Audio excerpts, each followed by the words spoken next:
Finish किया था president, राष्ट्रपति प्रजातंत्र में उसका क्या रोल रहता है, उसकी आपातकालीन स्थितियां पढ़ाई थी। संविधान से क्या रिलेशन है वो बताया था। आज हम पढ़ाएंगे संसद। यद्यपि संसद का पार्ट भी राष्ट्रपति ही होता है, लेकिन उसमें दो पार्ट है हमारे यहाँ पे, लोकसभा और राज्यसभा।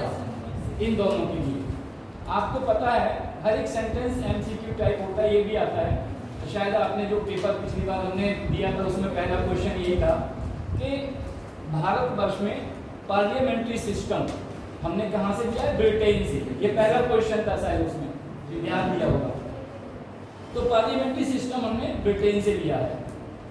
पार्लियामेंट्री सिस्टम में यहाँ पर राष्ट्रपति हम पढ़ा चुके हैं और अभी आएगा लोकसभा और राज्यसभा।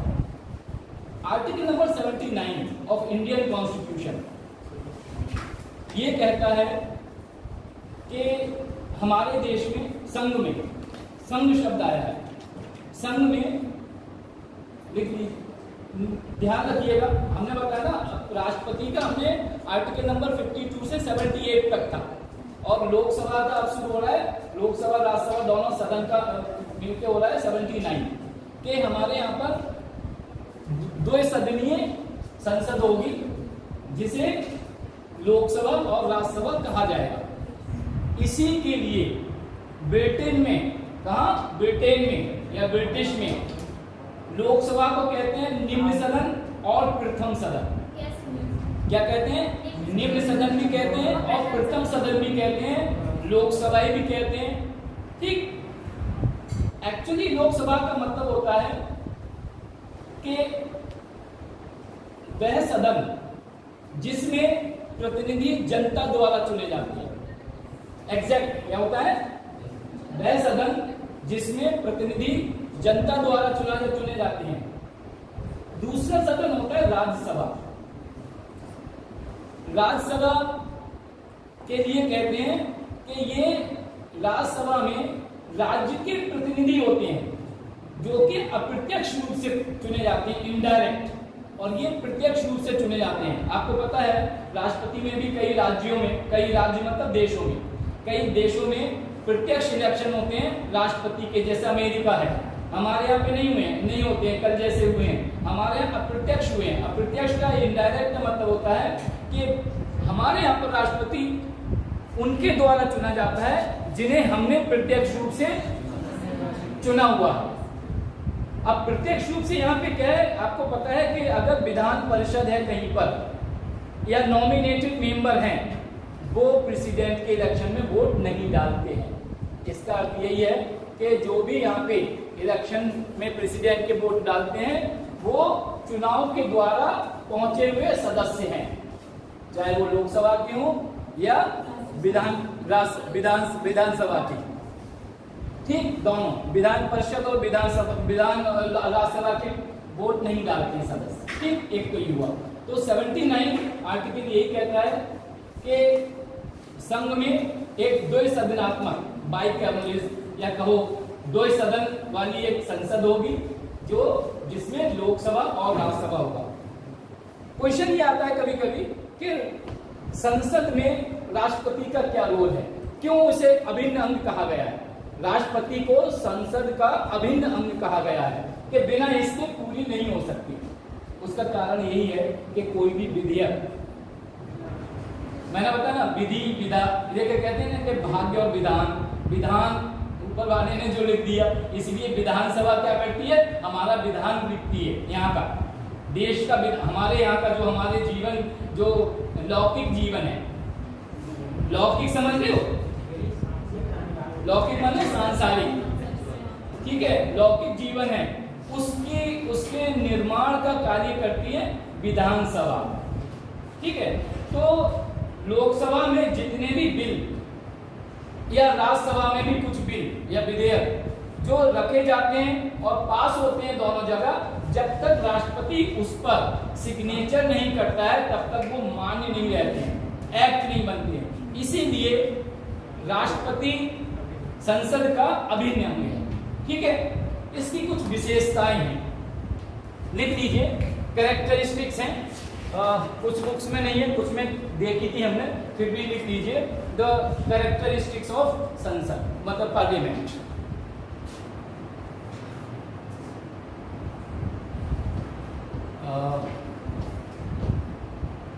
संसद की विशेषताएं।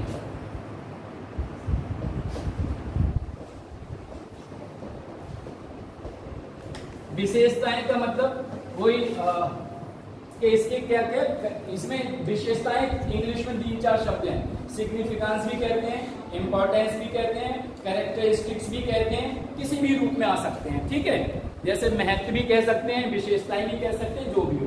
पहला है इसका फर्स्ट कैरेक्टरिस्टिक है कि बाइकैमरलिज्म, यह द्वय सदनात्मक है, ठीक है, लिख लीजिए इसे। ये है किसी ने पढ़ी है किसी बुक में, इंडियन पॉलिटी में दिए नहीं दिए, देखे पढ़ी है किसी ने नहीं पढ़ी है? इसमें पॉलिटिकल अच्छा नहीं, वो हमने पढ़ाई वो अलग बात है, किसी बुक में पढ़ी है नहीं है, नहीं असल में वैसे। कल हमने नहीं आओ, कल जो 10 बुक्स थी हमने डाउनलोड कर ली है, बुक्स नहीं मतलब वो लिख ली है आपके लिए प्रीलिम और मेन की तैयारी के लिए, दोनों के लिए जो आएंगे इसमें। तो द्वय सदनात्मक संसद है। अच्छा कहाँ कहाँ है लिख लीजिए। इंग्लैंड में भी द्वय सदनात्मक संसद है, अमेरिका में भी है, फ्रांस में है, स्विट्जरलैंड में है, इन सब जगह पर, और रूस में भी है, इन सब जगह द्वय सदनात्मक संसद है। लेकिन हमने कहां से लिया है? ये ब्रिटिश से।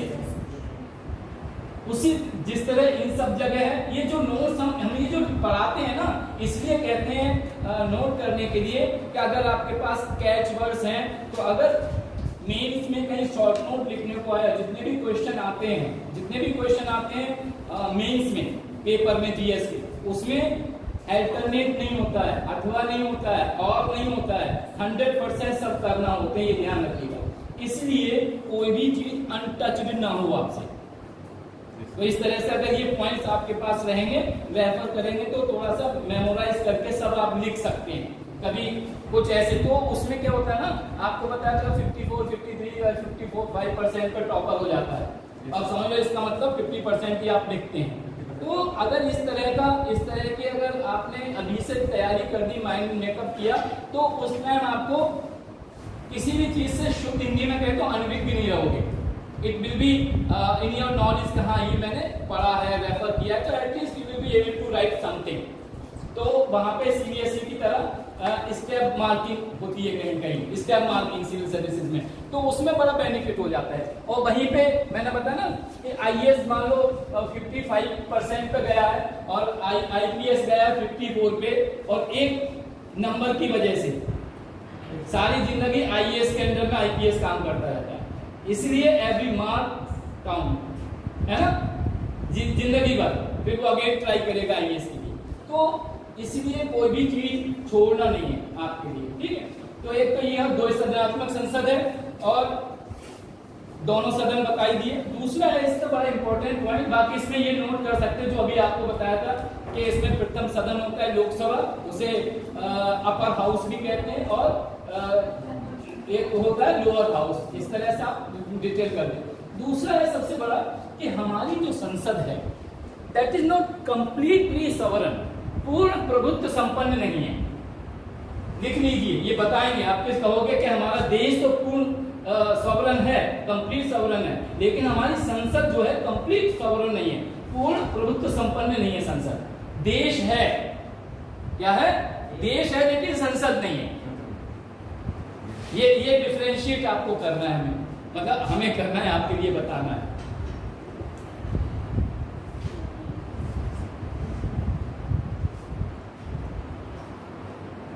बस क्लियरली अभी अगर ऐसी कोई कहे कि संसद पूर्ण सॉवरन नहीं है, क्यों? कभी माइंड में आता है ये चीज? जबकि ब्रिटिश की संसद कंप्लीटली सॉवरन है, जबकि वहां राजा होता है। अब दोनों में अंतर क्या है कि हमारे यहाँ पर जो संसद है उसके लिए पूर्ण अधिकार नहीं है, उसके ऊपर कुछ सीमाएं बांधी गई हैं, जैसे फंडामेंटल राइट्स के बारे में, और बताएंगे और क्या क्या डिटेल्स है उसकी, कि सॉवरन क्यों नहीं है। अब पहले हम ब्रिटिश की बात कर रहे हैं। ब्रिटिश में अगर कोई संसद कानून बनाती है तो वहां पर हमारे यहाँ की तरह सुप्रीम कोर्ट, आगे हेडिंग भी आएगा ये, फिर भी हम बता रहे हैं, सुप्रीम कोर्ट उसे ऑब्जर्व नहीं करती है कि ये कानून सही बना है या नहीं बना है, जबकि हमारे यहाँ पर ऐसा है। अगर स्वतः संज्ञान लेके सर्वोच्च न्यायालय को ये पता चलता है कि ये कानून मानव जाति के लिए, सोशल वेलफेयर के लिए नहीं है या फंडामेंटल राइट्स के अगेंस्ट में है, तो उस कानून को वो निरस्त कर सकती है स्वतः संज्ञान। ये एक छोटा सा पॉइंट बताया, और कई पॉइंट है, क्योंकि आपके माइंड में एकदम आ जाए, क्योंकि घूमे नहीं, आप दिमाग में ना घूमे।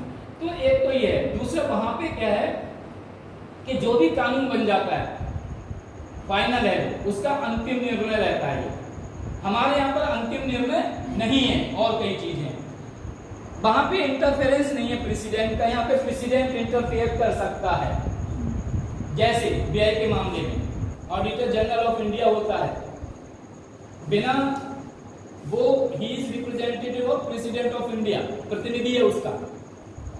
आय व्यय का खर्चा हर साल का, पूरे वर्ष का, मैं हमने पढ़ाया ये आपको, पूरे वर्ष का जितना आय व्यय का खर्चा है वो एजीआई किसे सौंपता है? राष्ट्रपति को, और राष्ट्रपति संसद के सामने प्रस्तुत करता है। मैं रिवाइज भी करवा देता हूँ आपको, रखता है, ठीक है। उसके ऊपर बहस भी होती है और प्रश्न भी पूछे जा सकते हैं संसद में, जो भी स्टेटमेंट है, ठीक है। एजीआई जो पूरी डिटेल देता है यहाँ पर, लेकिन वहां पर ब्रिटिश में ऐसा नहीं है। एक है मिस्टर डी लेन, डी लेन,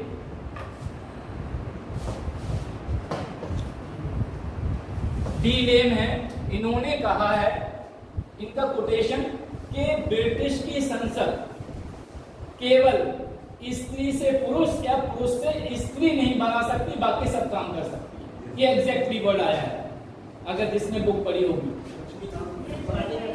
है पता नहीं है, हाँ बीए के दौरान। हाँ, तो ये है कि फाइनल अथॉरिटी है, लेकिन हमारे यहाँ की संसद फाइनल अथॉरिटी नहीं है। एक और मिस्टर पोप,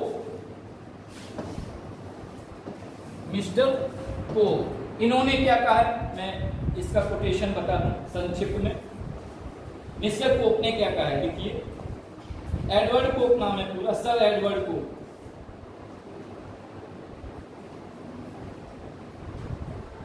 कि ब्रिटिश संसद की दो चीजें होती हैं, शक्ति और अधिकार, पावर्स एंड राइट्स, इतने विस्तृत हैं कि वो सर्वोपरि हैं, सुप्रीम है। सर्वोपरि माने सुप्रीम है, जो भी उनकी शक्तियां और पावर्स है, और उन पर कोई प्रश्न चिन्ह नहीं लगा सकता। ये मिस्टर पोप ने कहा है। ये दोनों कोटेशन आप याद रखिएगा, संसद के बारे में जब कोई बात आती है, कभी कभी शॉर्ट कोटेशन भी आ जाता है।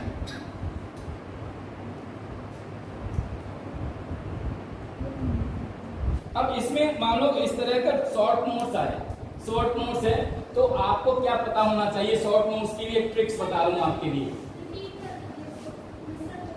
मिस्टर पोप ने कहा है कि ब्रिटिश की संसद के पास इतनी शक्तियां और अधिकार हैं, क्या लिखा आपने?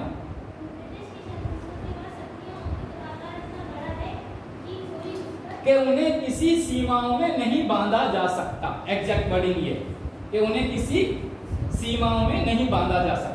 ये पोप का स्टेटमेंट है।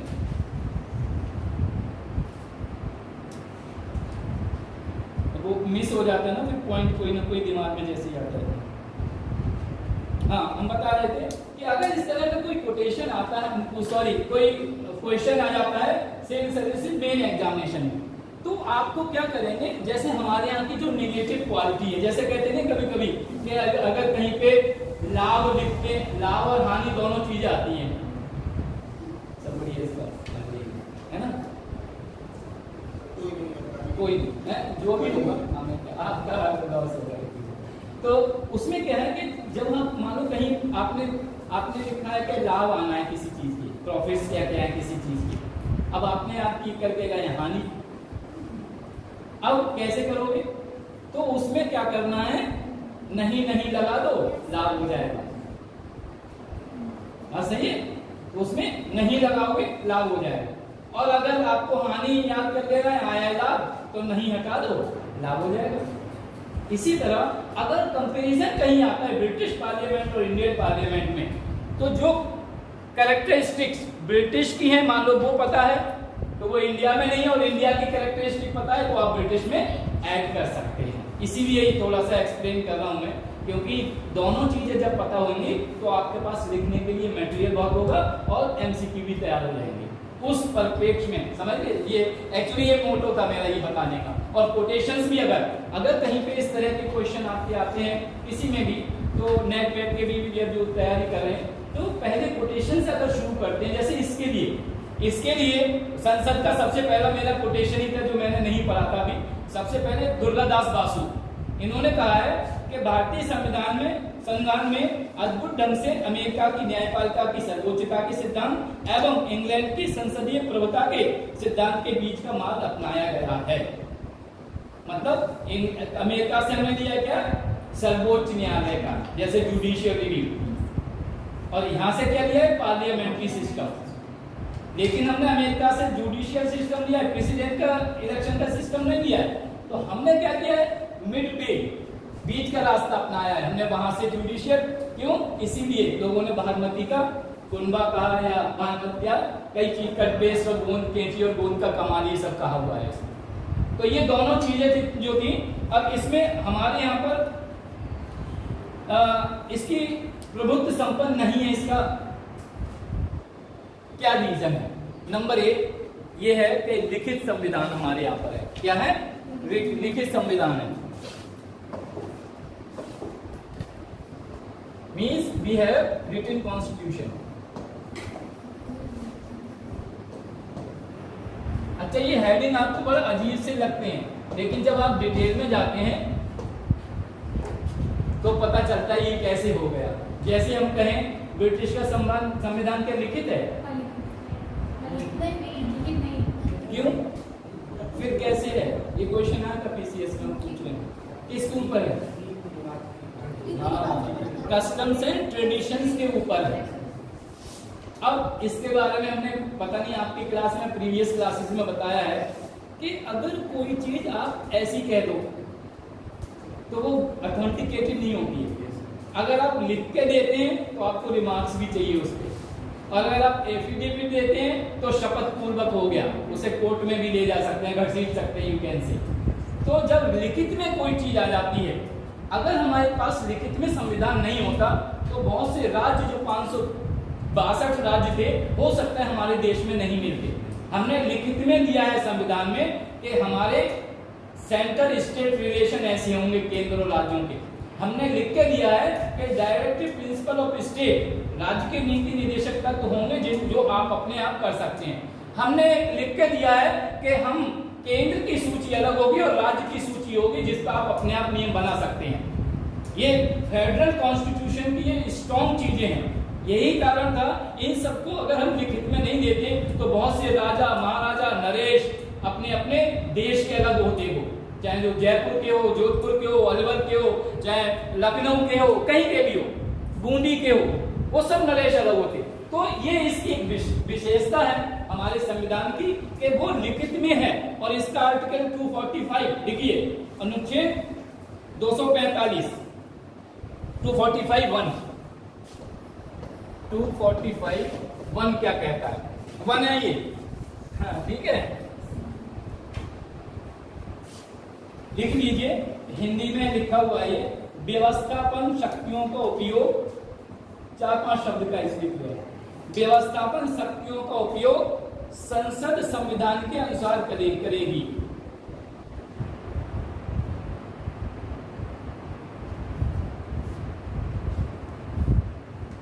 क्या है?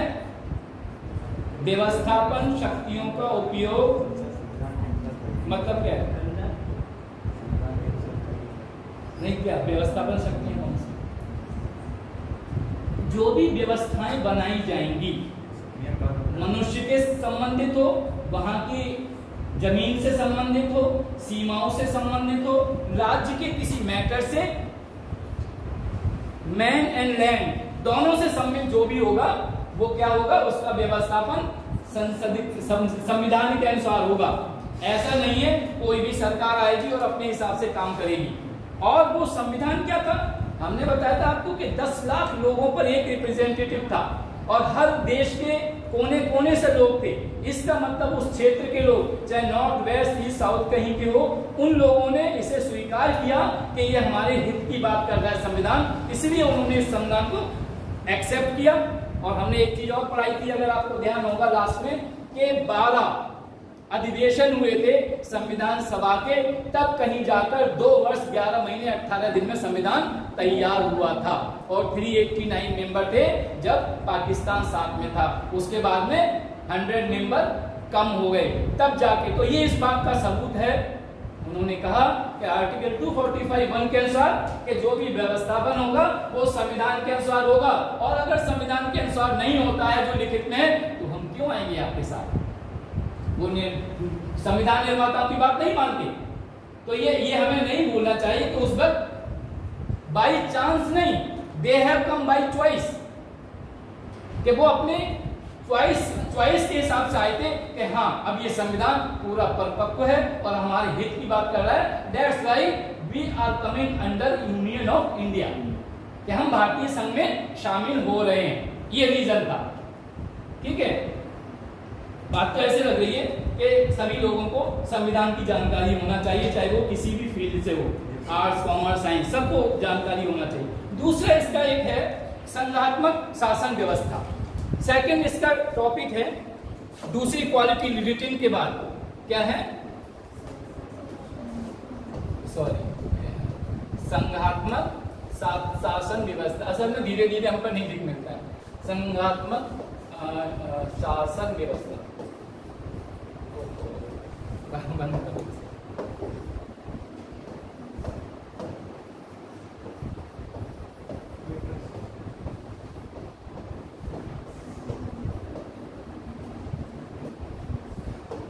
ठीक है, संघात्मक शासन व्यवस्था। ये क्या है संघात्मक शासन व्यवस्था? अगर हमारा आर्टिकल नंबर 1 ये डिक्लेयर नहीं करता कि India that is union of state, तो मुझे लगता है शायद बहुत से ऐसे देश या नरेश थे जो हमारे यहाँ पर नहीं मिलते। इसीलिए हमने कुछ राज्यों के लिए स्पेशल स्टेटस, स्पेशल प्रोविजन बनाए हुए थे, उनकी कल्चर के हिसाब से, रेस के हिसाब से, वहां की लैंग्वेज के हिसाब से, उसके हिसाब से बनाए हुए थे। ठीक है, क्या क्या संस्कृति है, भाषा है वहां के, या रहन सहन है, और बहुत से खान पान है, इन सब के ऊपर जैसा भी चाहे आप खा पी सकते हैं। और इसकी स्पेशल चीज ये थी, जो संघात्मक शासन थी, सबसे बड़ी चीज कि इसमें हमने डिस्ट्रीब्यूशन ऑफ पावर्स कर दिया। संघात्मक पे सबसे माइंड में चीज रखिए, फर्स्ट गुण वो क्वालिटी है कि ये डिस्ट्रीब्यूशन ऑफ पावर्स, सेंटर की जो लिस्ट है केंद्र सूची वो अलग है, राज्य की सूची अलग है, और एक है समवर्ती सूची। अब इसमें क्या है कि केंद्र की सूची के किसी भी आइटम पर कोई भी राज्य नियम नहीं बना सकता, लेकिन राज्य की सूची पर केंद्र नियम बना सकता है। और अगर दोनों में, जैसे 2 व्हीकल वाले आ जाएं और दोनों तंदुरुस्त हों, दोनों के पास पावर हो मिनिस्टर्स की, अब एक दूसरे को बोले मेरे पास ये मिनिस्टर है, दूसरा कहेगा मेरे पास ये मिनिस्टर है, आपस में झगड़ा हो जाए। अब वो स्टेट का हो चाहे उप मुख्यमंत्री हो, और केंद्र का अगर मंत्री है तो केंद्र भारी पड़ जाएगा। ठीक है, तो इसी तरह से है कि अगर किसी राज्य की सूची पे, इमरजेंसी में तो है ही, पढ़ा चुके हम इमरजेंसी पावर, जो उसमें कल पढ़ा, वो राष्ट्रपति की इमरजेंसी पावर से पढ़ा था कि जो भी राज्य की सूची के विषय हैं, इमरजेंसी में राष्ट्रपति चाहे तो संसद को ये जिम्मेदारी दे सकती है कि किसी भी सूची पर नियम बनाने का, किसी भी विषय पर नियम बनाने का। ठीक है, लेकिन नॉर्मल में भी अगर कहीं कन्फ्रंटेशन होता है संसद और पर्टिकुलर विधानसभा में, तो वहां पे संसद का कानून मान्य होगा। ऐसे ही समवर्ती सूची, कॉन्करेंट लिस्ट है, उसमें समवर्ती सूची में भी 4 पॉइंट है इसमें, एक सेंटर का हो गया, एक राज्य का हो गया। अब कॉन्करेंट लिस्ट में, कॉन्करेंट लिस्ट के आइटम में राज्य भी बना सकता है, केंद्र भी बना सकता है। ये समवर्ती सूची शिक्षा का जो विषय था वो समवर्ती सूची में था, इसीलिए ममता बनर्जी ने अपने लिए चांसलरशिप ले ली, जबकि चांसलर होता कौन है? गवर्नर, तो चांसलरशिप ले ली। लेकिन यहाँ पे क्या कहा गया है कि इसी में ये फेडरल क्वालिटी है कि ये संघात्मक गुण है कि यदि समवर्ती सूची में कोई भी आइटम किसी विषय पर केंद्र और राज्य दोनों नियम बनाते हैं, वहां पर भी संसद का नियम मान्य होगा। ये संविधान में लिखा है और राज्य ने स्वीकार किया है, तो आगे भी स्वीकार करेंगे, तभी आप संघ में बने रह सकते हैं। एक्सेप्ट किया ना, कब? संविधान बनने के टाइम। एक और चीज ये भी एक्सेप्ट किया है, रेजिडुअल पावर्स, अवशिष्ट शक्तियां, कि यदि कोई चीज नई इन्वेंट होती है, इजाद होती है, let it be related with crime, किसी भी तरह साइबर क्राइम तो है ही, क्योंकि सबके माइंड में हम भी ज्यादातर यही पढ़ाते हैं, साइबर क्राइम के अलावा दूसरी चीज माइंड में आती नहीं है, ऐसा लगता है हमें कभी कभी है। अब हम दूसरी नई चीज बता रहे हैं। मान लो श्रीलंका कल प्रपोजल भेज देता है यहाँ पर कि we want to come with you. Pakistan Bangladesh कहता है हमें प्रधानमंत्री चाहिए, तो हम इसमें आना चाहते हैं।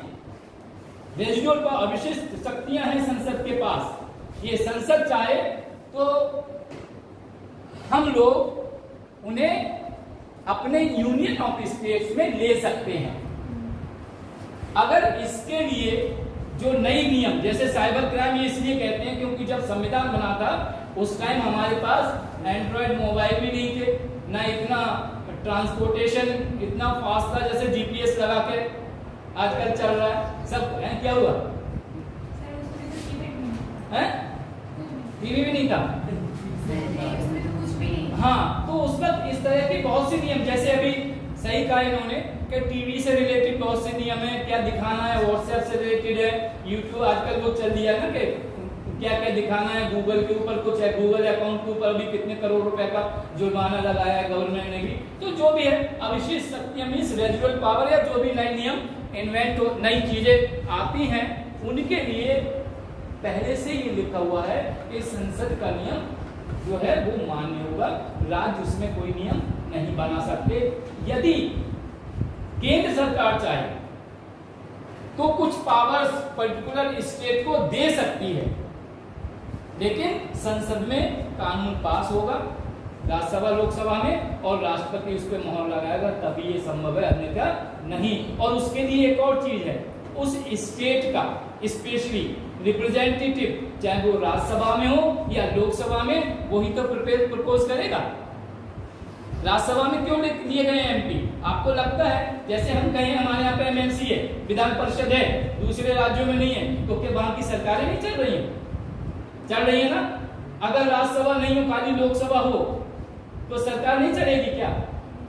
जब विधानसभा से राज्य चल सकता है, तो लोकसभा के राज्यसभा के बिना सरकार चल जाएगी? नहीं चलेगी। क्यों नहीं चलेगी? तो विधानसभा से कैसे चल रहा है राज्य? इसलिए रखा गया है ये सिस्टम कि जो प्रतिनिधि हैं वो अगर उनके राज्य के खिलाफ कोई भी विधेयक आता है तो वो उस पर रोक लगा सकते हैं। इसीलिए ज्यादातर पार्टियां जो सत्ताधारी हैं वो चाहती है कि हमारा लोकसभा के साथ साथ, क्योंकि लोकसभा में बहुमत है तभी तो सरकार में है, उनके साथ साथ राज्यसभा में भी हमारा बहुमत होना चाहिए। तीसरा पॉइंट इसका है, पहला हुआ रिटिन, दूसरा हुआ क्या? संज्ञानात्मक, तीसरा है मौलिक अधिकार, फंडामेंटल राइट्स।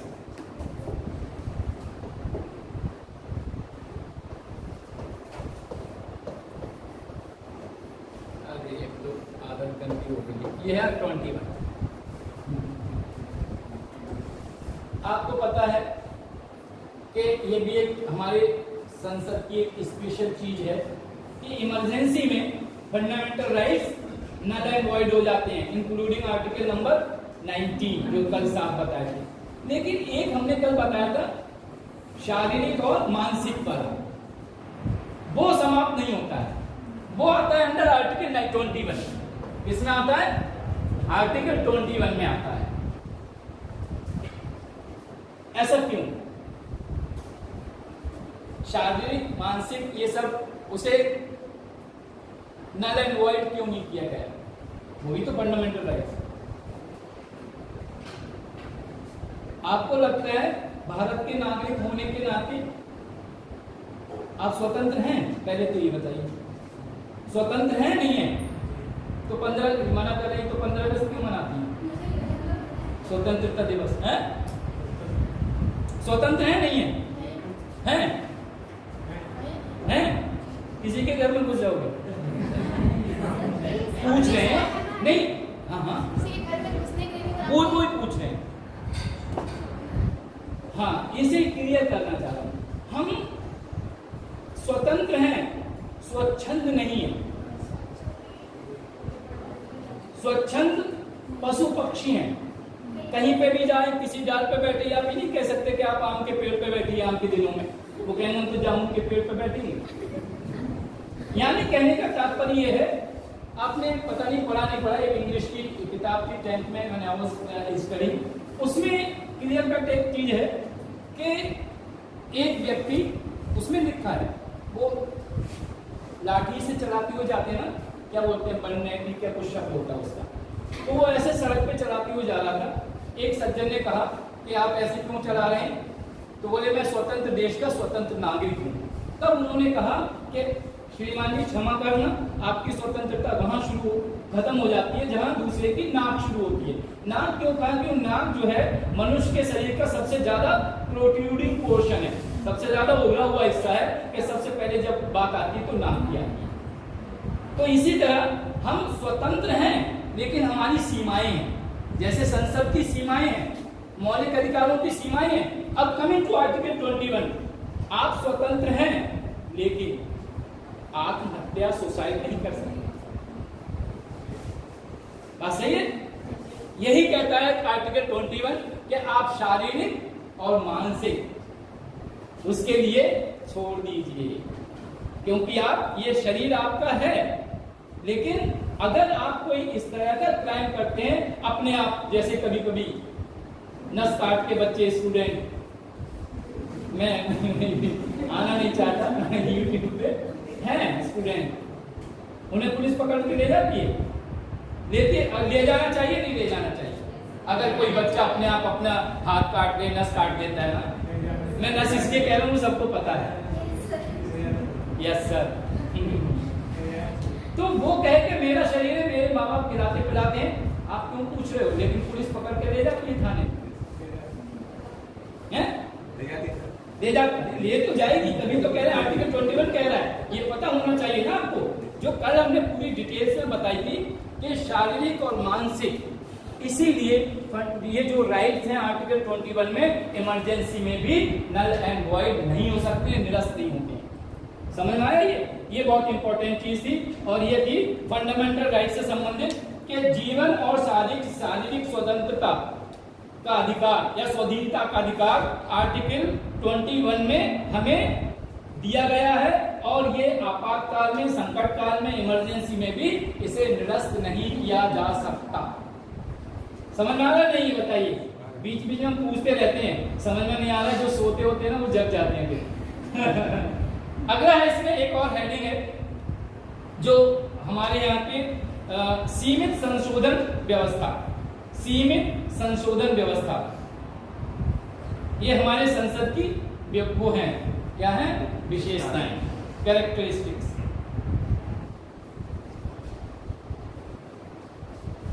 अब इसमें क्या है, हम कहें कि संविधान में संशोधन किया जा सकता है, क्या उसमें बाउंडेशन है कुछ? क्या संसद में जो संशोधन होते हैं बाउंडेशन है क्या? है? एक बात बताइए,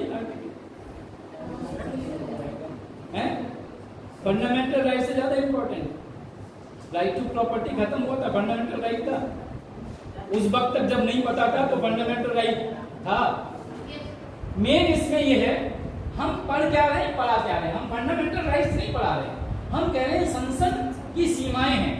संसद की सीमाएं ये है कि कुछ में संसद के साधारण बहुमत से अमेंडमेंट हो जाता है, कुछ अनुच्छेदों में 2/3 बहुमत होना चाहिए, बहुमत हो प्लस 2/3 बहुमत।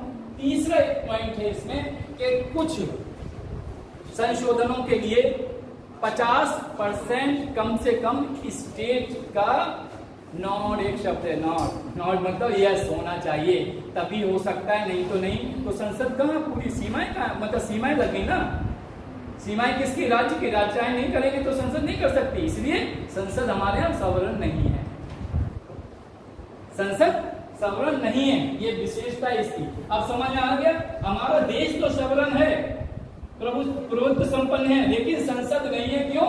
उसके लिए कुछ संशोधनों के लिए राज्य के ऊपर निर्भर रहना पड़ेगा।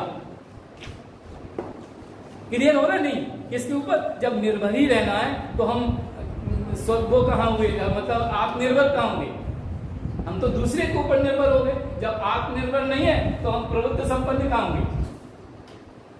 क्लियर हुआ? दोनों में अंतर क्लियर हो गया, प्रभुत्व संपन्न सॉवरेन का बात। अगला इसका लास्ट है, बड़ा इंपॉर्टेंट है ये भी, कि जुडिशियल रिव्यू जिसे कहते हैं न्यायिक पुनरावलोकन, कहां से दी गई है ये पहले बताइए। अमेरिका से। अगर नॉर्मली पूछे कि ये कैसे तय करेगी कि हमारा संसद सॉवरेन नहीं, लगाइए थोड़ा 1 सेकंड के लिए दिमाग। कहाँ? और चैलेंज ना करें तो आर्टिकल 13 में ये चीज है कि अगर संविधान निर्माण के पूर्व की वो विधियां उस सीमा तक निरस्त हो जाएगी या पूर्ण हो जाएगी जिस सीमा तक वो मूल अधिकारों का उल्लंघन है। और इसी में 13B कहता है कि उस संविधान के बाद की वो विधियां संसद बनाती है तो मूल अधिकारों को प्रभावित करती है, वो मतलब एक वन कंसेप्ट हुआ, ये फंडामेंटल राइट का ही हुआ, वन कंसेप्ट है। लेकिन इसमें राज्य और संसद दोनों से संबंधित चीजें हैं कि अगर संसद ये चाहती है, ये तो फंडामेंटल राइट के अलावा हम इसीलिए थोड़ा सा डाइवर्ट भी कर रहे हैं कि स्टेट को जबरदस्ती कुछ कोई रूल इंपोज करना चाहती है, तब भी सर्वोच्च न्यायालय संज्ञान में लेके उसे निरस्त कर सकता है। इसका मतलब जुडिशियल रिव्यू का मतलब यह है कि अगर कोई कानून बनता है तो न्यायपालिका के लिए ये अधिकार है कि उस कानून को दोबारा पुनरावलोकन करके ये पुनरावलोकन करके ये देखे कि क्या ये जो कानून संसद ने बनाया है वो संविधान की व्याख्या के अनुकूल है या नहीं। समझ में आया? संविधान कब जो ये सुप्रीम कोर्ट कब देखेगा? उस कानून को ये देखेगा कि जो कानून संसद ने बनाया है क्या वो कानून संविधान की किसी संविधान की व्याख्या, जुडिशियल जो सुप्रीम कोर्ट का काम क्या है? संविधान की व्याख्या करना। यही तो हमने एक बार बताया था कि जो डिस्ट्रिक्ट कोर्ट है उसका फैसला सही हो सकता है, सुप्रीम कोर्ट जाके हाई कोर्ट का फैसला कैंसिल हो सकता है, रिवर्ट हो सकता है। ज्यादा एक्सप्लेन नहीं कर रहा हूं उसके लिए। जैसे सुप्रीम कोर्ट डिस्ट्रिक्ट कोर्ट में कोई जीत गया, हाई कोर्ट में वो हार गया और सुप्रीम कोर्ट में फिर जीत गया, इसका मतलब क्या हुआ? अब हम कहेंगे क्या जो जज हाई कोर्ट के थे क्या उन्हें नॉलेज नहीं थी? होता है ना, कई बार हुआ ऐसा। इसका मतलब यह है सुप्रीम कोर्ट एग्जैक्टली संविधान की व्याख्या करने की अथॉरिटी है। एक्सप्लेन करने की अथॉरिटी कौन है? सुप्रीम कोर्ट, यही मोटो है इसका। और उस व्याख्या के तहत उसके अंतर्गत ही जो भी डिसीजन होते हैं वो संविधान के दायरे में सुप्रीम कोर्ट देता है। यही है, सिंपल। हमें कॉम्प्लिकेटेड नहीं बनाना है, क्या है कि सुप्रीम कोर्ट केवल और केवल संविधान की व्याख्या के अनुसार यदि संसद चलती है तब तो सही है, नहीं तो स्वतः संज्ञान लेके अगर कोई कानून ऐसा बनता है जो देश के हित में नहीं है तब उस पर प्रश्न चिन्ह लगा सकती है।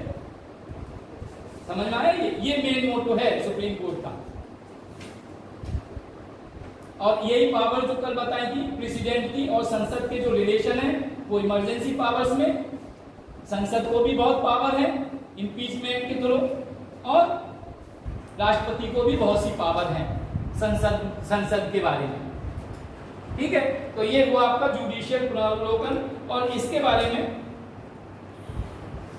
के B.K. मुखर्जी हैं जो अभी हमने बताया था, B.K. मुखर्जी,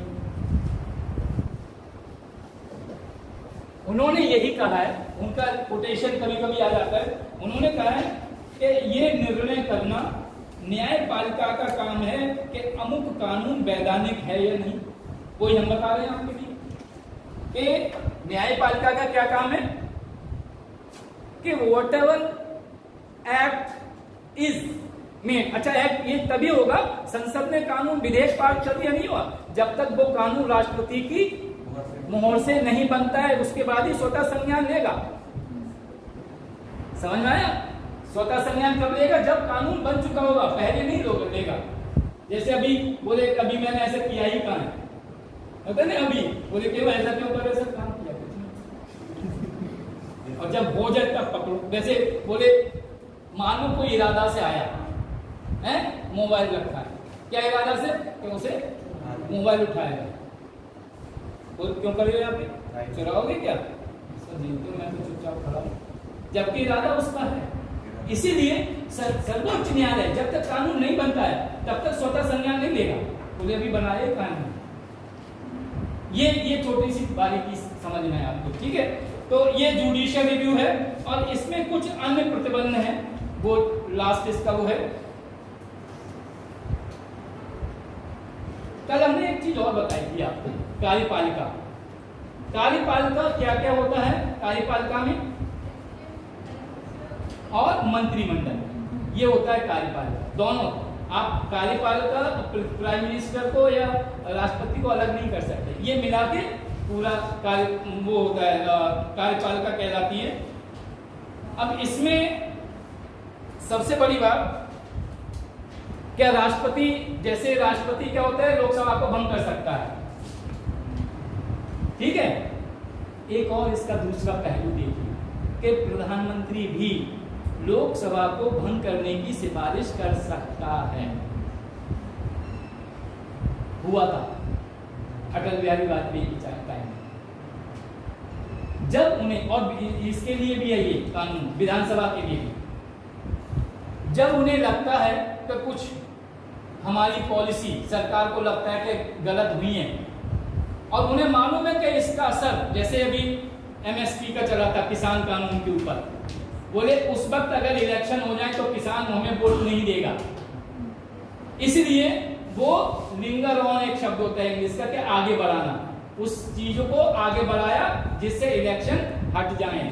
तो और अगर प्रधानमंत्री या मंत्रिमंडल को ये लगता है कि हमारी अभी अच्छी सी पहचान बनी हुई है और हम क्या करते हैं, लोकसभा भंग कर देते हैं 2023 में ही, 2024 में कौन वेट करे, फटाफट चलो सत्ता में फिर आ जाते हैं।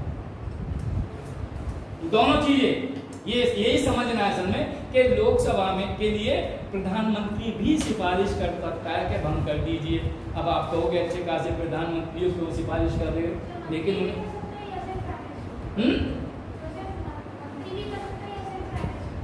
प्रधानमंत्री का मतलब है मंत्रियों का प्रधान।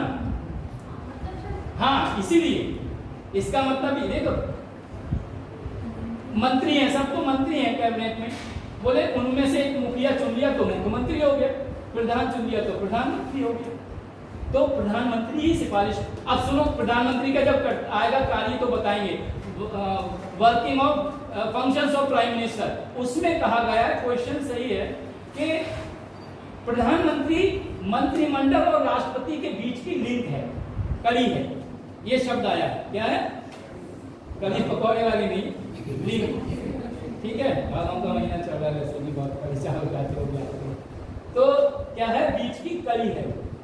तो इसलिए प्रधानमंत्री ही सिफारिश करेगा, मंत्री कोई सिफारिश नहीं करेगा। ठीक है, कैबिनेट मिनिस्टर जाता भी नहीं है। अगर कोई कैबिनेट मिनिस्टर अपने विभाग का कोई धन विधेयक पारित कराए तो प्रधानमंत्री के ही पास जाएगा। So prime minister is a mediator or link between council of ministers and president. Got it? Clear हुआ आपके लिए?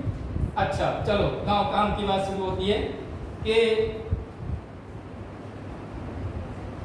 भारतीय संसद के कार्य एवं शक्तियां, पावर्स एंड वर्किंग, क्या लिखा है, working and powers of parliament.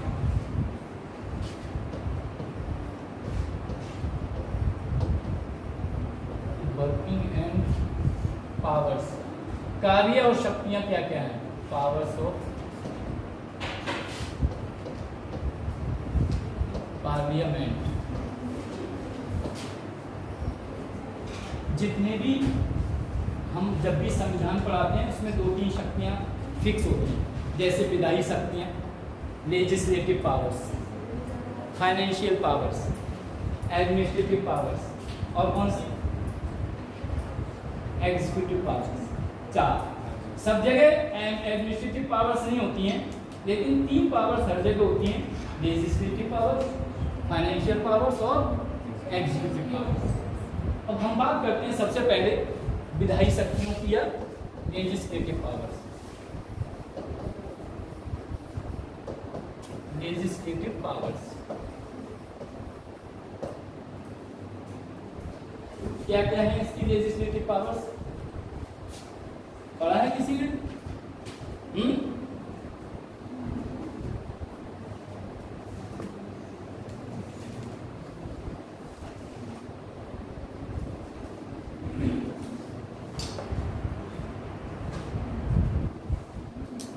अभी हमने जो शक्तियां बताई थी आपको संसद की, जैसे ये उसमें ऐड करना, अगर कोई कोटेशन आता है, केंद्र सूची की पावर्स क्या क्या है उनके पास, वो बना सकता है। राज्य सूची के ऊपर भी कानून बना सकता है, ये उसकी विधायी लेजिस्लेटिव पावर्स है। तीसरा, कॉन्करेंट लिस्ट की भी बना सकता है, अवशिष्ट शक्तियों की भी, ये सब विधायी शक्तियों में आता है। सही है। दूसरा एक और पॉइंट, ये तीनों चारों सब अवशिष्ट शक्तियां, चारों हो गई शक्तियां, केंद्र सूची में बना ही सकता है, ये पावर से उसकी, राज्य सूची के सब विषयों पर भी बना सकता है। ये नोट कर लो आप लोग। कभी कभी विधायी शक्तियां क्या होंगी, ऐसी हम लोग मूक दर्शक बनकर सोचते रहते हैं, जब ये पता होगा तो आपको एकदम याद आ जाएगा। Central central list, state list and concurrent list plus residual powers, ये सब मिला के विधायी शक्तियों में आता है संसद की। एक और चीज ऐड करिए 5वीं इसमें, कि यदि 2 या 2 से अधिक राज्य संसद से आवेदन करते हैं या प्रार्थना पत्र देते हैं या एप्लीकेशन देते हैं कि हमारे लिए कानून बना दीजिए, तब भी संसद कानून बनाती है। जैसे कावेरी वाटर डिस्प्यूट जो चल रहा है उसके ऊपर बना सकती है। दूसरा, उत्तराखंड और यूपी के बारे में कुछ, या झारखंड और बिहार के बारे में, कोयले की खदानों के बारे में, आसाम में भी बना, हाँ, कोई जो क्रूड ऑयल का वो है उसके बारे में भी कुछ नियम कानून बना सकती है, लेकिन इसके लिए दोनों राज्यों की सहमति जरूरी है। जैसे अभी कावेरी के बारे में क्या कहा है कि 25 टीएमसी इतना वाटर आपको रिजर्व रखना पड़ेगा, या हर गर्मी इन 3 महीनों में, मई जून जुलाई में आपको रिलीज करना पड़ेगा कर्नाटक के लिए, तमिलनाडु को, कर्नाटक के लिए रिलीज करना पड़ेगा तमिलनाडु को। ठीक है, तो ये नियम अगर चाहे तो 5वां पॉइंट ये है कि विधायी शक्तियों में के संसद राज्यों की आवेदन पर कोई भी कानून बना सकती है, चाहे वो शिक्षा से रिलेटेड हो, किसी चीज से भी रिलेटेड हो। ठीक है, वो कर सकती है। अगला है हाँ उस पे भी है। 1 नवंबर 1966 को ये डिवाइड हुए थे हरियाणा और पंजाब लिंग्विस्टिक बेसिस पे, और अभी जो प्रॉब्लम चल रही है चंडीगढ़ की चल रही है। जैसे तेलंगाना जब बना था तो आंध्र प्रदेश में थी हैदराबाद कहाँ जाएगा, क्योंकि Hyderabad was the 5th city. और एक और चीज थी, जैसे बॉम्बे है हिंदी फिल्म इंडस्ट्रीज के लिए, Hyderabad south Indian film industries का अड्डा था वहां पे, क्योंकि ज्यादातर उधर बहुत ज्यादा मॉन्यूमेंट्स वगैरह थे। और आज भी तो बाद में वो किसे दिया गया है, हैदराबाद कहाँ पे, आंध्र प्रदेश में, तेलंगाना में, तेलंगाना में है ना। हाँ TRS कौन है मुख्यमंत्री वहां का? हाँ तेलंगाना है।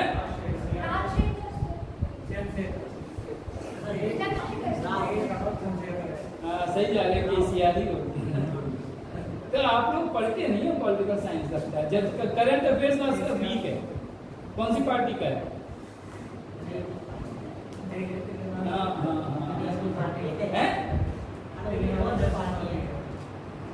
TRS TRS ही है, इसी से नहीं है, यही है पार्टी का नाम ही बता रहे हैं। सही है, बताओ देख के बताना, उस काम आप होमवर्क ले जाओ, TRS है, ठीक है। तो ये सब शक्तियां उसके ऊपर है। अगला फाइनेंशियल पावर्स, वित्तीय शक्तियां।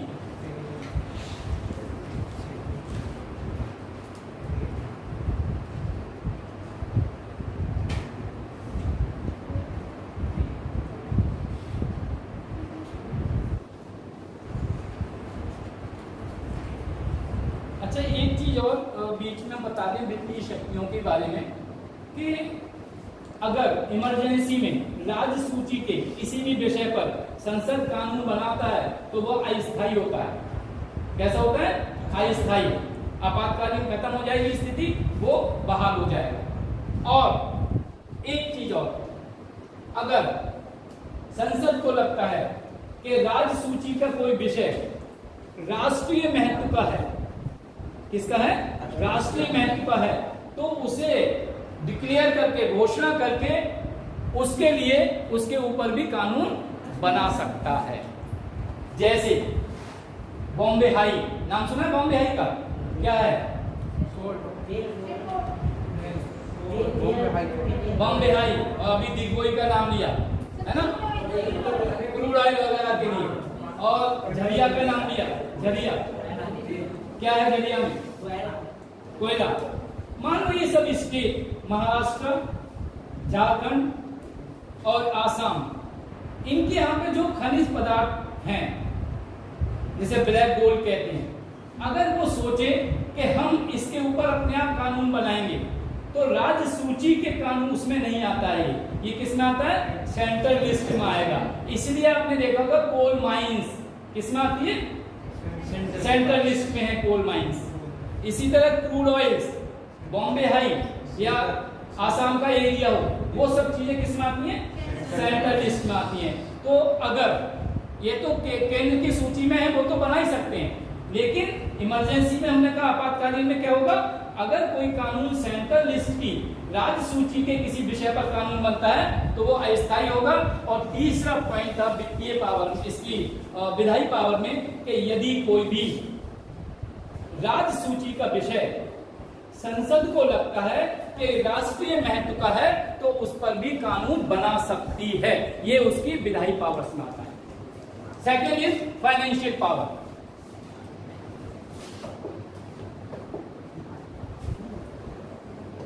या वित्तीय शक्तियां।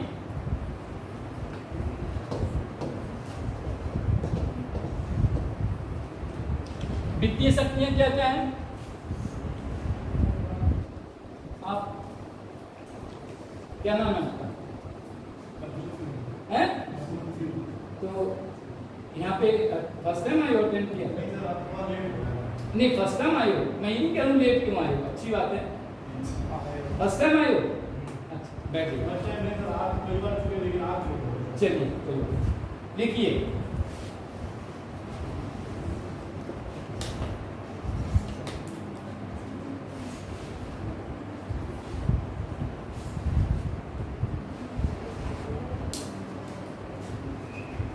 भी मैटर जो मनी बिल से रिलेटेड है, चाहे वो सेंट्रल स्टेट रिलेशन के अंतर्गत आता है या इमरजेंसी में आता हो, या कल हमने बताया था कंसोलिडेटेड फंड ऑफ स्टेट के उसमें आता हो, किसी भी हाल में संसद से उसकी विधेयक द्वारा परमिशन लेना आवश्यक है।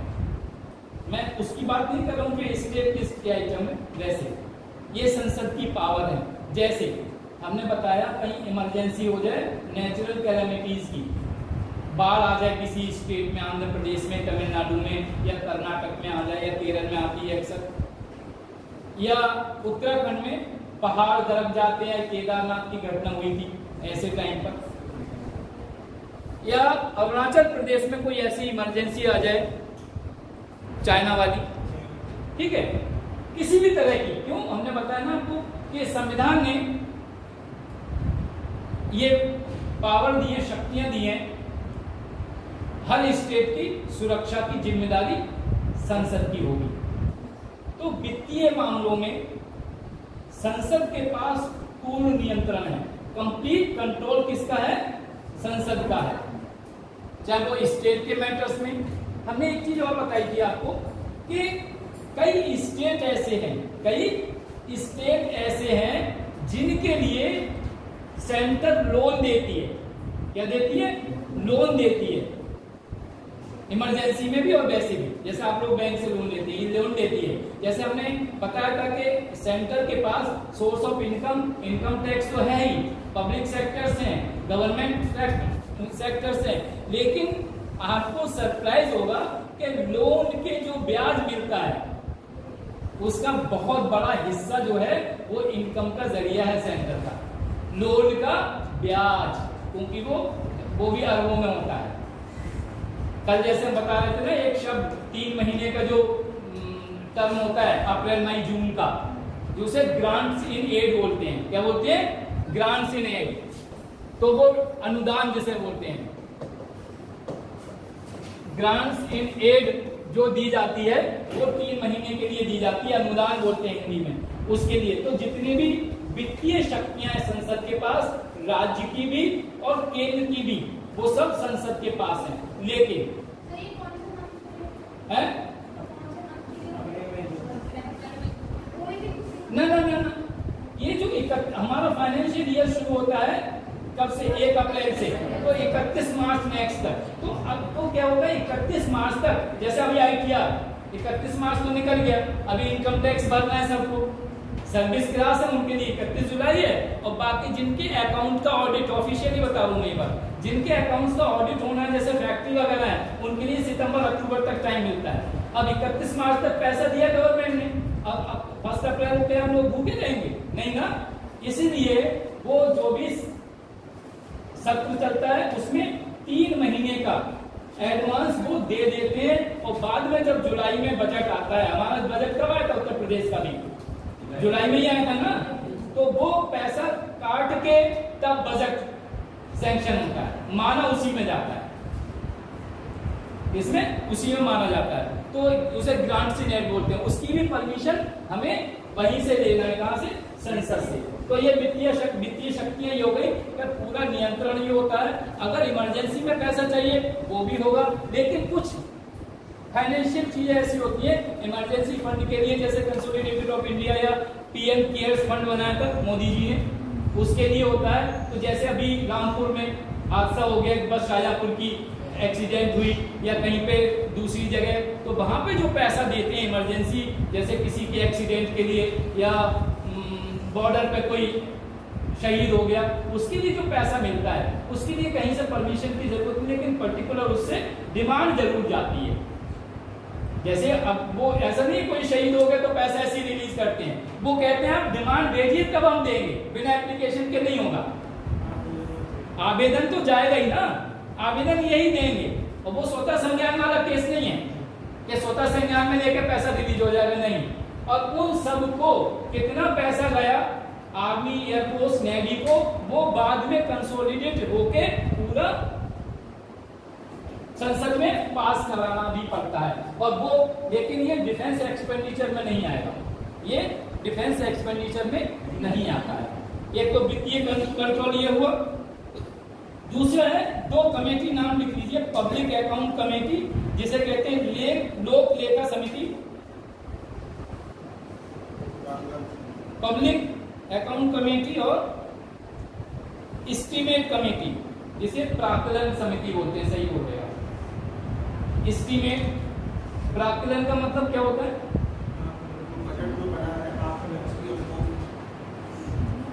जो पहले से ही आकलन कर लेती है, एस्टीमेट लगा लेती है। आप लोग भी लगाते हो ना, कोई फंक्शन होता है तो कितना एस्टीमेट होना है।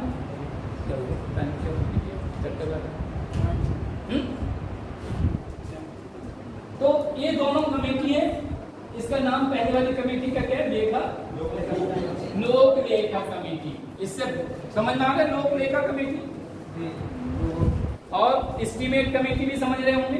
तो ये कमेटियां हैं, किसी चीज का भी एस्टीमेट लगाने के लिए कि कितना खर्चा आएगा या कितना क्या होगा, कितना देना चाहिए, कितना नहीं देना चाहिए, ये कमेटी के पास जाता है। इसी तरह की हमने बताया कि संसद में कम से कम 15 कमेटी होती है। क्या होती है? 15 कमेटी होती है। और उसमें मेन ज्यादातर हाईलाइट कौन होते हैं? संसदीय कार्य मंत्री, वो भी मंत्री मिनिस्टरशिप होती है उनके लिए। तो ये कमेटियां क्या करती हैं? पूरे वित्त का लेखा जोखा पूरा रखती हैं, और वो आपको जैसे आईटीआर बात करते हैं कि पूरे साल तुमने क्या कमाया और कहाँ खर्च किया और कितनी इनकम हुई, वो आईटीआर के थ्रू जाता है। तो ये दोनों कमेटियां किस राज्य में कहाँ क्या हुआ वो पूरा ब्यौरा रखती हैं, और बाद में वो संसद में आवश्यकता अनुसार पास करवाती है। ये वित्तीय इनका वर्कलोड रहता है।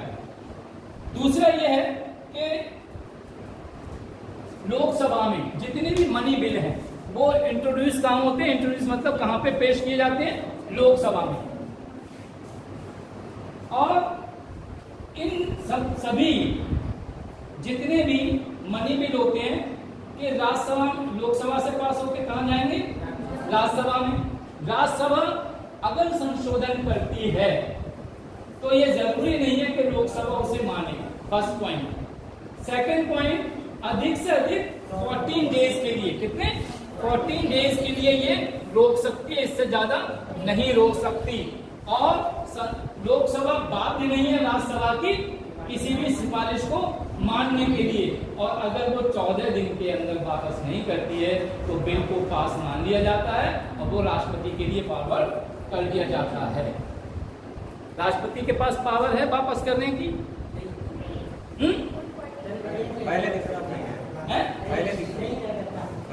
क्यों? सजेशन तो नहीं दे सकता? देख लो, सोच समझ के बोलिएगा। हम उधर घुमा देंगे। दे सकता, दे सकता नहीं। अरे वो तो हम भी कहेंगे बाद में ये बात। पहले दे सकता है नहीं दे सकता इस पर बाध्य तो नहीं है, बाध्य तो है, दे सकता है, बिल्कुल पूछ सकता है। Being head of the state पूछ सकता है। लेकिन नॉर्मली क्या होता है कि ये सब चीजें पहले से ही। अब एक और चीज पढ़ाई थी हम कि जो भी मनी बिल पेश किया जाता है राष्ट्रपति से परमिशन लेके ही किया जाता है। ये भी तो बताया था। ये बताया था नहीं बताया था? ध्यान है? किसे ध्यान नहीं है? अच्छा, हमने इसलिए उल्टा पूछा सवाल। हाँ, यही करते हैं। मन्ना होता है ना, पता नहीं चलेगा हम क्या कब पूछ रहे।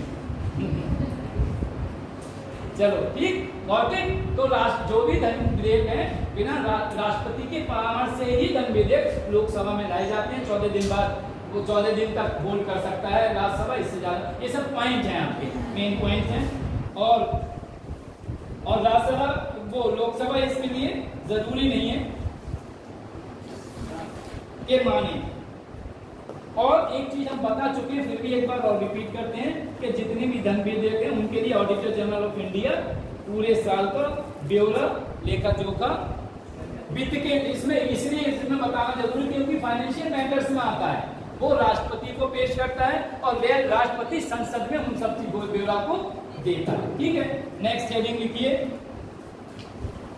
कार्यपालिका की शक्ति, एग्जीक्यूटिव पावर्स। आज तक हम यही नहीं सीख पाए और बाकी सब पता। एग्जीक्यूटिव पावर्स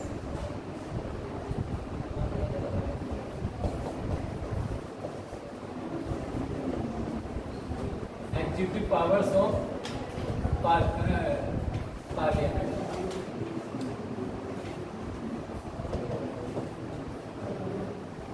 ठीक, एग्जीक्यूटिव पावर्स अगर कोई पूछे ऐसी अचानक क्या माइंड में आता है एग्जीक्यूटिव पावर्स, हम यहाँ खड़े हो जाते हैं ना, क्या आता है माइंड में एग्जीक्यूटिव पावर्स? कार्यपालिका। कार्यपालिका तो आपको पता है क्या है, क्या है कार्यपालिका?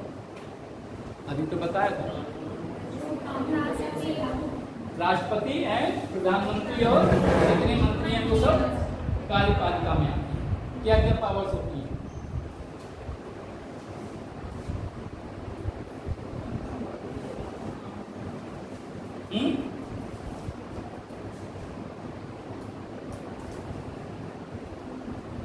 आपको पता है कि जो भी किसी भी विभाग के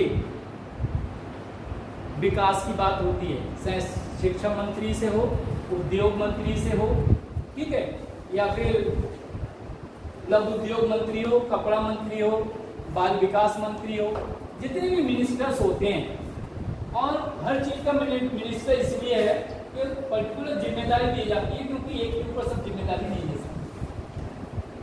इसलिए एक शब्द यूज होता है कि मंत्रिमंडल संसद के प्रति उत्तरदायी रहती है, रेस्पॉन्सिबल। इसका मतलब कि यदि मंत्रिमंडल कोई भी असंवैधानिक काम करता है, तब उससे संसद का कोई भी सदस्य, सांसद प्रश्न पूछ सकता है, पूरक प्रश्न पूछ सकता है, प्रश्न भी पूछ सकता है और पूरक प्रश्न सप्लीमेंट्री, जो कि 1892 में पूरक प्रश्न पूछने का अधिकार नहीं था। मालूम आपको 1892 का जो एक्ट आया था कांग्रेस बनने के बाद, तो बजट के सत्र में ये 3 पॉइंट थे कि पूरक प्रश्न पूछने का अधिकार नहीं था। पूरक प्रश्न कौन से होते हैं? प्रश्न में से जो प्रश्न आते हैं, क्या आपने कहा कि कन्याधन के लिए हम आपको इतने करोड़ रुपए देंगे, बजट सेशन के बाद आपसे पूछा जाएगा कि आपने इतना पैसा दिया, और दिया तो कहां कहां खर्च किया। अगर उन्होंने जैसे बताया, नहीं तो RTI है 2005 में लागू हो चुकी थी, ठीक है। तो कार्यपालिका से कोई भी सांसद या संसद सदस्य प्रश्न और पूरक प्रश्न पूछ सकता है, और इसके तहत सदन से वॉकआउट कर सकता है अगर वो खुश नहीं है, प्रोटेस्ट कर सकता है। वेल, वो होता है कुआं क्यों कहते हैं, वेल कहते हैं ना उसे, वेल क्यों कहते हैं? वेल में जाते हैं, नारेबाजी करते नहीं, तख्ती दिखाते नहीं दिखाते हैं, हंगामा करते नहीं करते हैं, माइक वगैरह तोड़ देते हैं, कागज फाड़ देते हैं। देखा तो संसद टीवी लोकसभा पे देखा, संसद पे ये बदल गया ना, कि लोकसभा राज्यसभा कंबाइन कर दिया। तो और निंदा प्रस्ताव ला सकते हैं, क्या ला सकते हैं? निंदा प्रस्ताव, अविश्वास प्रस्ताव सरकार गिराने के लिए। तो ये सब क्या है, ये जितने भी प्रस्ताव हैं जो निगेटिविटी वाले हैं, वो क्या होते हैं? मंत्रिमंडल के खिलाफ होते हैं। तो कार्यपालिका की शक्तियां ये हैं कि पहले शक्तियां बात कर रहा हूं, पॉजिटिव चीजें, कि उनका कर्तव्य है कि प्रत्येक राज्य के हर एक सांसद की जरूरत के हिसाब से जो डिमांड आई हुई है वो पूरी करें। अगर पूर्ण नहीं करते हैं तो उन्हें फिर निंदा प्रस्ताव, प्रोटेस्ट, इन सब का सामना करना पड़ेगा। इसीलिए प्रत्येक मंत्री संसद के प्रति उत्तरदायी है। इसलिए जो पावर्स उनके लिए, पावर्स शक्ति का मतलब मिसयूज करना नहीं है। हम लोग क्या करते हैं, शक्ति का मतलब वही हॉर्स पावर वाली, घोड़े को चने खिलाए, चने से हॉर्स पावर बढ़ गई और वो इंजन बन गया। तो कितने होते हैं? 746। हाँ, तो ये जो हॉर्स पावर वाली शक्ति नहीं है। शक्तियां का मतलब ड्यूटीज है यहाँ पर। इनफैक्ट शक्तियां, देखिए अधिकारी कहते हैं, अधिकारी किस लिए अधिकारी को अधिकारी क्यों कहते हैं? क्योंकि उसे अधिकार में नहीं बोलते। अधिकार क्या है? अधिकार का निगेटिविटी नहीं होना चाहिए। आपको अधिकार है टूटी फूटी सड़कें सही कराना, ये क्यों? आप पैसा ले सकते हो ना, ये कोई अधिकार है, दूसरा तो नहीं करा, क्योंकि आपको अधिकार दिया गया है। देखिए उलट देखिए, आप इसे उल्टा देखिए। हम अधिकार को निगेटिविटी में कभी कभी हम तो ये कहते हैं कि हमें अधिकार है तो हम यहाँ पर इंक्रोचमेंट ना होके सड़क को चौड़ी करवाएं। ये अधिकार है, तभी तो बुलडोजर आ जाता है तुरंत है ना इंक्रोचमेंट के लिए। नहीं अरे अभी का क्यों देख रहे हो? बुलडोजर तो कोई अब थोड़ी पैदा हुआ है, बहुत दिनों से चल रहा है बुलडोजर। अभी इस परिप्रेक्ष्य में क्यों देख रहे हैं? इंक्रोचमेंट के परिप्रेक्ष्य में देखिए ना उसके लिए। तो ये अधिकार उनके लिए है कि हम प्रत्येक नागरिक कोई भूखा ना सोए, ये हमारा अधिकार, ये जिम्मेदारी है, दोनों चीजें। तो रेस्पॉन्सिबिलिटी भी है अधिकार में। ऐसा नहीं कि खाली अधिकार है, ऑर्डर, अधिकार का मतलब आदेश नहीं होता है। और आदेश जनता पे नहीं दिखाएगा, आदेश अपने सबॉर्डिनेट पे दिखाता है और उनके थ्रू वो काम कराता है, इसलिए वो अधिकारी है। कई ऑफिस का मालिक है, इसलिए ऑफिसर कहते हैं। That is the difference. तो कार्यपालिका का जो कर्तव्य है कि अविश्वास प्रस्ताव वगैरह काम लोग को ये सब लाता ही है। और दूसरा है कि कोई भी बजट सेशन में अगर वो चाहे तो वित्त में कटौती भी कर सकते हैं। जैसे अभी हम कहें और बढ़ा भी सकते हैं, जैसे S-400 अभी हमने रूस से क्या खरीदा है? S-400 सुना है ना, करेंट। दो चार मिसाइल के नाम पता है? मिसाइल है, defence system, missile defence system system है S-400 या मिसाइल है? सिस्टम है, मिसाइल सर दोनों है सर, दोनों। इसलिए कहते हैं half knowledge is always dangerous thing. Urdu में कहते हैं नी मकीन खतरेदार, नी माने कम। एक शब्द होता है ना अक्लमंद, है? अक्लमंद होता है, अक्लमंद होता है, अक्लमंद, मंद माने धीमी, है? सब उल्टा पुल्टा पड़ा। मंद माने तेज अरबी में, अक्ल माने जिसकी तेज अकल होती है। मंद आपने अक्ल ले लिया उर्दू का, मंद कर रही है हिंदी का। ये समझ में नहीं आता मिक्सचर कैसे कर दिया आपने। कभी कभी आम के पेड़ पे पीपल के पेड़ भी जम जाते हैं इस तरह का। नहीं तो सिस्टम, ये मैं इसलिए पूछ रहा हूँ कि आप इंडिया टुडे वगैरह खरीदा करो। S-400 क्या है, पूरी डिटेल डीप में जाइए। एंटी टैंक, जैसे एंटी टैंक मिसाइल वगैरह, नाग है, पृथ्वी है, त्रिशूल है, पृथ्वी से एयर तक के लिए है। इस तरह की सब चीजें ये नॉलेज में होना चाहिए आप सबको, ये सब पढ़ा करो। नहीं तो कई है PSLV मालूम है पूरा गूगल फॉर्म PSLV। हाँ, पोलर सैटेलाइट लॉन्च व्हीकल। तो ये सब चीजें थोड़ा सा जानकारी में रखिए। चलो कमिंग टू, अब संविधान में संशोधन का मैंने बता दिया। एक ये भी शक्ति है कि चौथी, इस संविधान में संशोधन की भी शक्ति है। इसमें ज्यादा डिटेल बताने की नहीं, हमने कहा तीन तरह से संशोधन होता है। एक जो बहुमत में जो सदस्य अवेलेबल है उनके बहुमत से एक हो जाता है। दूसरा होता है कि 2/3 होना चाहिए प्रेजेंट और 2/3 उसमें पास करें तब होगा। तीसरा है कि 2/3 सदस्यों और 50% से ऊपर राज्य उसे ओके करें या उसे सपोर्ट करें तभी वो संशोधन होगा। तो ये पावर किसे? संसद के लिए पावर है क्या? संविधान संशोधन की। तो 5 पावर्स हुई है ना। और अन्य क्या है? अन्य शक्तियों में लिखिए, अन्य शक्तियां नोट कर लीजिए। तो इस चैप्टर को खत्म करें। नंबर 1, संसद के दोनों सदन राष्ट्रपति और उपराष्ट्रपति का चुनाव करते हैं। ये इसकी पावर्स है।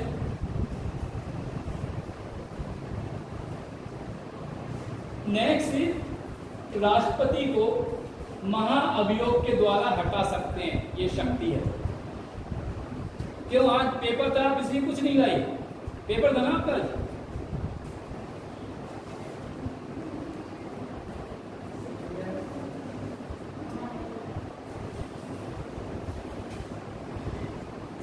कुछ परिस्थितियों में संसद, राष्ट्रपति, उपराष्ट्रपति, इलेक्शन कमिश्नर और नोट कर दीजिए सर्वोच्च न्यायालय, उच्च न्यायालय, ऑडिटर जनरल को भी पदों से हटा सकता है। जो संवैधानिक पद हैं उनकी बात कर रहे हैं, जो कल हमने बताए थे। क्या हुआ माइक, क्या रह गया है? थर्ड देखिए, विशेष परिस्थितियों में संसद, उपराष्ट्रपति, निर्वाचन आयोग, मुख्य चुनाव आयोग, या इस तरह से लिख दो, या उनके सदस्य जो 3 हैं उन्हें, और सर्वोच्च और न्यायालय और उच्च न्यायालय के जज या मुख्य न्यायाधीश और ऑडिटर जनरल, इन सबको भी पदों से हटा सकता है। ये शक्ति है किसकी? अब यही देख लो, एजीआई को हटा सकता है अगर उसने गलत स्टेटमेंट लेकर जो का सब गड़बड़ कर दिया, राष्ट्रपति को रिपोर्ट दे दी तो बोले चलो भाई। इसीलिए डर के मारे लोग संसद के खिलाफ नहीं जाते हैं, बोले अच्छे खासे हैं यहाँ पर है नहीं है।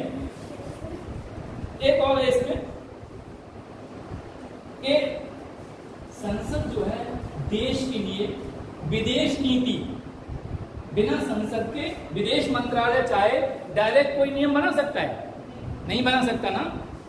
तो संसद जो है कोई भी आंतरिक या विदेशी मामलों की नीति पर फैसला लेता है। पॉलिसी, आपको पता है ना, प्लानिंग कमीशन का नाम अभी क्या हो गया है? नीति आयोग। और नीति का मतलब राजनीति आयोग, राज करने की नीति का आयोग। ये तो नीति आयोग हुआ, राजनीति आयोग, राज करने की नीति, यही राजनीति है। अगला इसका पॉइंट एक और विदेश नीति के अलावा कि संकट काल में तीनों संकट, आर्टिकल 352, आर्टिकल 356 और आर्टिकल 360, तीनों में ही संसद को राज्य का, अगर पर्टिकुलर राज्य में है तो उस राज्य का, अगर कई राज्यों में तो उस राज्य का, जैसे कई राज्यों में भी हो सकता है, तो उस वक्त संसद को उस राज्य का प्रशासन चलाने का अधिकार मिल जाता है।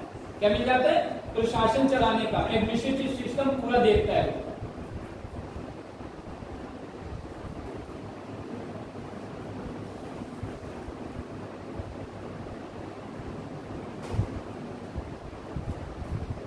एक और इंपॉर्टेंट पॉइंट है इसका, संसद के लिए पावर जो दी गई है कि संसद राज्यों की बिना इच्छा के उनके नाम में, सीमाओं में या किसी भाग में परिवर्तन कर सकता है।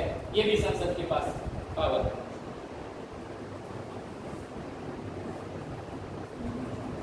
यह नवीन राज्यों का भी निर्माण कर सकता है।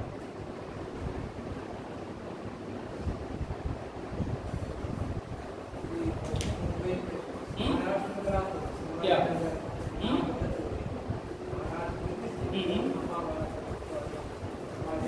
क्या हो गया? अभी नहीं हुआ, नहीं है। किसका? औरंगाबाद का, संभाजी नगर। दूसरा बताओ,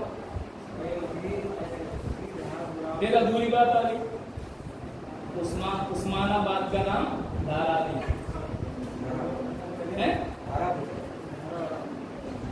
चलो जो भी हो, लेकिन हम समझ लो हमें तो टाइम ही नहीं मिलता है। फर्स्ट शिफ्ट थी, सेकंड शिफ्ट थी और यहाँ पर आ गए 6:30 से यहीं पे समझ लो। हम सोच रहे हैं पढ़ा कैसे पाएंगे, लेकिन आप लोग शक्ति दे देते हो हमें, संसद को जैसे दे देते हो।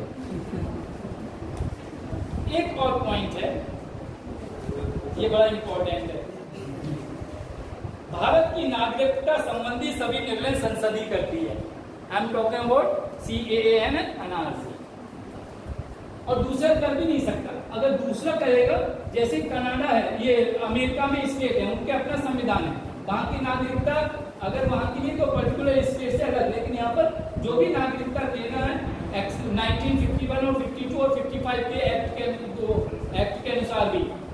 इसके अलावा अगर किसी को नियम कानून के तहत संसद चाहे तो नया नियम बना के उसे नागरिकता दे सकती है ये अधिकार। और उसके बाद नागरिकता देने के बाद ये इंडिविजुअल के ऊपर डिपेंड करता है, उस व्यक्ति के उनके विवेक पर कि वो तमिलनाडु में रहता है, जम्मू कश्मीर में रहता है, उत्तर प्रदेश में, बिहार में कहाँ रहता है। एक बार नागरिकता इंडिया की मिल गई तो किसी स्टेट में रह सकता है, जबकि अमेरिका में ऐसा नहीं है। आपको मेन स्टेट की नागरिकता देना पड़ेगी प्लस पर्टिकुलर जो उसका यूनिट है उसकी इकाई प्रदेश, ठीक है। और लास्ट इसका पॉइंट है, क्या हुआ बताइए। नहीं बड़े इंपॉर्टेंट है ये पॉइंट संसद के बारे में कि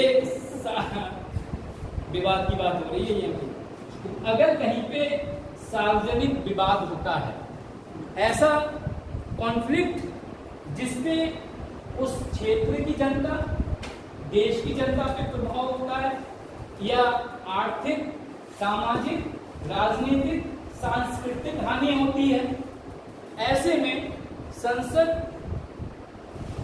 अपने विवेक के अनुसार, क्योंकि विवेक इसलिए कह रहे हैं कि राज्यसभा में तो उस स्टेट के प्रतिनिधि हैं ना, और एमपी भी हैं, राज्यसभा में भी, लोकसभा में भी, उनसे भी मशवरा किया जाता है। और आपने देखा होगा ज्यादातर मिनिस्टर्स किसी ना किसी स्टेट से एक दो मिनिस्टर होते ही हैं, और उनकी सत्ताधारी पार्टी के हैं, तो जो मुखिया है वहां का, जो भी प्रधानमंत्री है, वो उनसे कंसल्ट करके उसके बाद में उस क्षेत्र की रिपोर्ट भी मांगते हैं ना। कभी कभी छोटी मोटी भी घटना हो जाती है तो जैसे SIT स्पेशल इन्वेस्टिगेशन टीम गठित करते हैं, तो इस तरह की रिपोर्ट के बाद भी स्वविवेक से उस पर्टिकुलर जगह को अपने लोक भावना की दृष्टि से संसद चाहे तो कोई कानून बना सकती है उस मुद्दे को सॉर्ट आउट करने के लिए।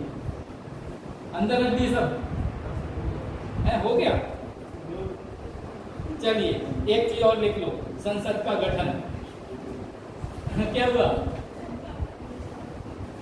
संसद का गठन हमने बताया था आर्टिकल 79 में होता है, और उसमें तीनों अंग होते हैं, राष्ट्रपति ये सब। और नेक्स्ट हम शुरू करेंगे Rajya Sabha. Any question from your side? Is the time now? कितने हो गए टाइम? ओवर हो गया कितना?